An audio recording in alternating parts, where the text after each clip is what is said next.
Good afternoon. I hope everyone's doing well. Just wanted to take another few minutes and talk about three more parts of what love is and ways that these parts can have a significant positive impact on your relationship. So the next three parts I want to talk about is that love is not easily angered, does not keep track of being wronged, and doesn't rejoice in things going wrong, but instead rejoices with the truth. So not easily angered. Now, anytime you're in a relationship with someone, they're at some point going to do something that you don't particularly like, or they're going to say something or bring up something that you don't want to hear. And it can be very easy to want to immediately just react in anger. And then we become defensive, and then they feel defensive and not heard, and it can really become a very upset, messy thing, right? Instead, when you feel that anger start to show up, take that as a sign and say that, maybe the other person's right. Or if they're not right, if they're that far off base, then, well, it impacts something important to me. So take a step back, see where the anger is coming from, and then find a way to express it in a more effective way that's going to further the relationship. That's going to show the other person that you care both about them and the relationship. The second thing is keeping no record of wrong. And that's not to say if someone does something massive that they don't need to rebuild trust.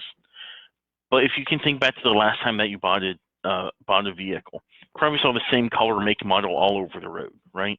It's not that suddenly people bought the same vehicle that you're driving now, but instead our brains tend to see more of what we expect to see and what we're looking to see. So when we start keeping track of every single thing our partner does wrong or that they didn't do, we start seeing more and more and more of it. We're human, we mess up. There's always going to be more things that the other person didn't do or could do better. So instead, if you focus on things that they are doing well and bring up how those shortcomings maybe impact you in the relationship, that's going to find a way to move the relationship forward in a big, significant way. The last one is to not being happy about evil or bad things happening, but instead to rejoice with the truth. Things happen in love, right? And even if your partner really wants to do something, they follow through, and it's a bad idea, and it kind of falls apart, don't be glad about that.